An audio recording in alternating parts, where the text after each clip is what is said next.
ఎన్నో శ్రమలు పొంది గా మారి దేవుని కోసం శ్రమపడి అతని మధ్యలో బాధలు పడి ఎన్నో తిట్లు తిన్నా ఒక ఆయన గురించి వినండి చెప్పేదాకా ఆ రెండు గురించి చెప్తే అప్పుడు నాకు ఎక్కలేని ఆనందం సంతోషం పొందుతుంది.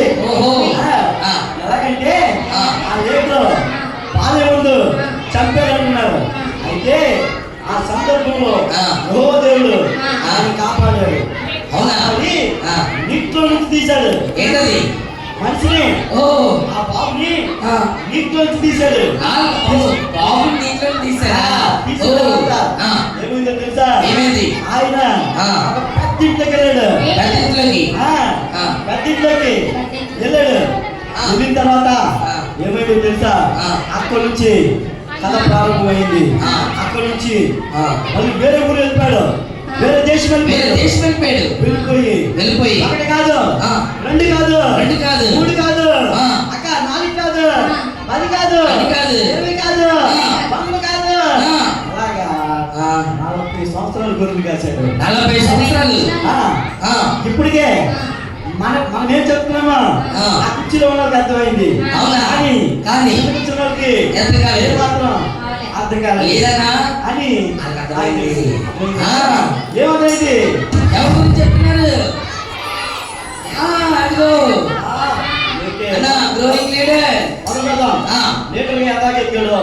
ఇప్పుడు నుంచి నేను చెప్తాను. సరే, ఒక మండిపోతున్న పొద ఉంది.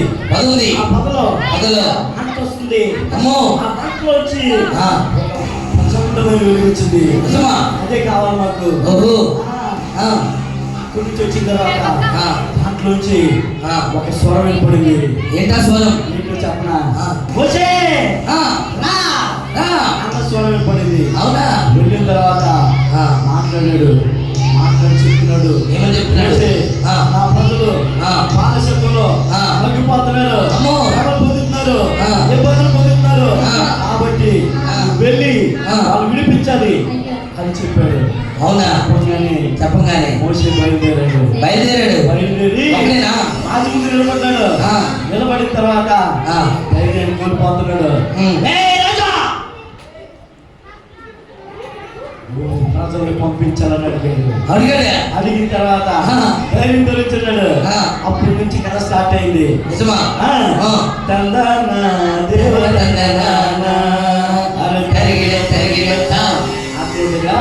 మోషే నిలబడిన తర్వాత పంపించలేదు. కఠినం అయిపోయింది. ఎవరు చేశారు తెలుసా? కఠిన హృదయం ఎవరు చేశారు? మొదలుపెడుతున్నారు. యెహోవా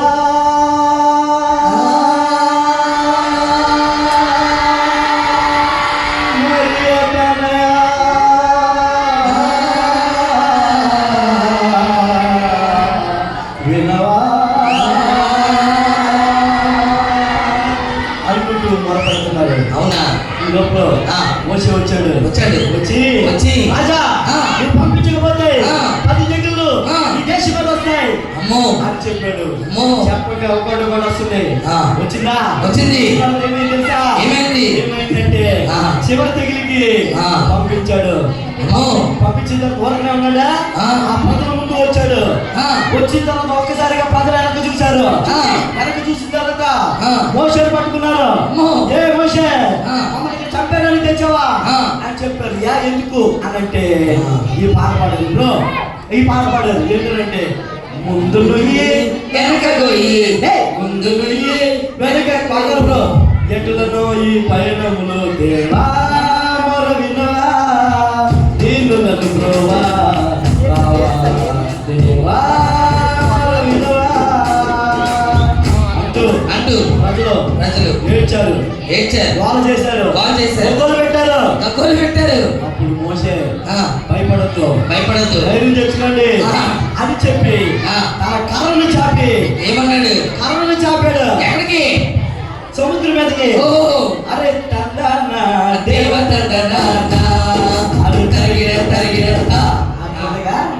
ఆ కర్ర ఒకేసారిగా చాపగా ఆ సముద్రం 2 పాయలు అయిపోయింది.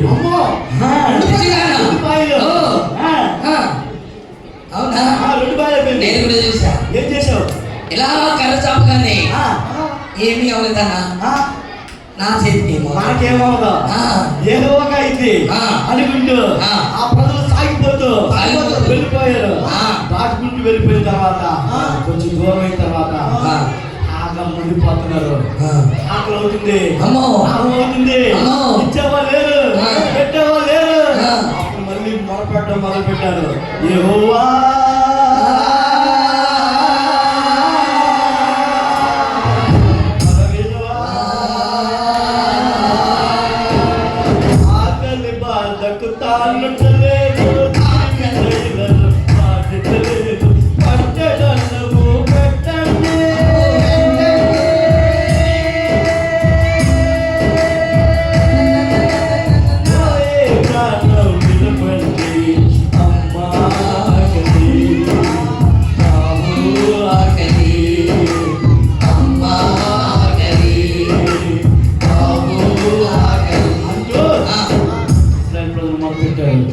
మొదలుపెట్టిన తర్వాత సముద్రం మోషేకి విపరీతమైన పాపం వచ్చేస్తుంది. మొరపెడతారు. ఈ రకంగా చిత్రంతో చేస్తానని చెప్పి కర్ర తీసుకుని వెళ్ళి బండలు కట్టాడు. బండలోంచి వచ్చినాయండి మధురమైన నీళ్ళు వచ్చినాయి. అబ్బా ఆ నీళ్లు తాగి అందరూ కూడా అబ్బా ఆనందంతో స్థితిగానం చేసుకుంటా దేవునికి స్తోత్రం చెప్తూ సాగిపోయారు.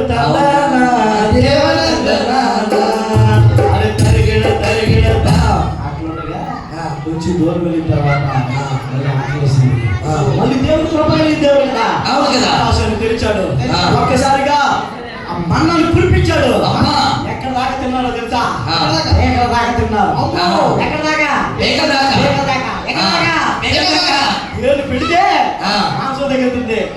నువ్వు తిన్నావు ఎప్పుడన్నా? నేను తిన్నా కానీ అన్నం మాంసం తిన్నారా? నువ్వు తిన్నావా? అల్లం ఎక్కిన దాకా తిన్నాను. తిన్నావా? తిన్నాను. తిన్న తర్వాత కక్కేవా? ఓకే ఆ సాగుకుంటూ వెళ్ళిపోయారు. ఈ లోపల మనం కథలు ముందుకు వెళ్ళిపోతున్నాం. చాలా ముందుకు వెళ్ళిపోతున్నాం. అంటే మోషే 40 దినాలు కొండెక్కాడు. కొండెక్కిన తర్వాత ఇక్కడ ప్రజలందరూ కూడా విందు చేసుకున్నారు. విందు చేసుకునే చుట్టూరు తిరుగుతావా? ఇలా తిరుగువా? చిన్నోడా పిల్లోడే చిన్నోడా పిల్లోడా తాగి తాగి సిద్ధులేసి దేవునికి దండ పెట్టి తాగి తాగి సిద్ధులేసి దేవునికి దండ పెట్టి ఊరు తిరుగుతూ దండాలు పెట్టలే చిన్నోడా పిల్లోడా తాగల చిన్నోడా పిల్లోడా తాగి తాగి సిద్ధులేసి దేవునికి దండ పెట్టి అనుకుంటూ తన చుట్టూ తిరిగారు. వచ్చింది తీసుకొచ్చింది నేనా? తీసుకొచ్చింది నేనా? నిన్ను తీసుకొచ్చింది నేనా? అవును. నిన్ను తీసుకొచ్చింది నేనా? అవును. నాకు మొరపెట్టడం మానేసి మీరు ఇంకెక్కడ మొరపెడతారా అని చెప్పి మోషేకి విపరీతమైన కోపం వచ్చింది. ఆయన 10 ఆజ్ఞలు తెచ్చుకున్నాడు. తెచ్చుకుని ఏం చేశాడు తెలుసా? ఇచ్చారు అనుకుంటున్నాడా? అవ్వలేదు. ఇవ్వకుండా ఆజ్ఞ పరంగా ఇస్రాయేల్గా అది ఆ గోడ మీద పడింది. ఒక్క చెక్కలు అయిపోయింది.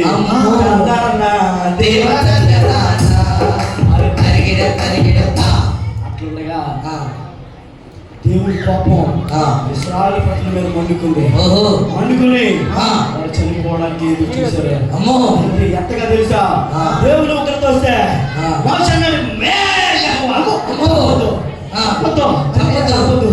ప్రజలు చంపొద్దయ్యా ఇక్కడ దాకా తీసుకొచ్చి చంపేశాడు అనుకుంటారు. ఎందుకో చెప్పొద్దని మళ్ళీ దేవుడు బ్రతుకులు అడుగున్నారు. అదే మన గ్రేట్ లీడర్ చేసి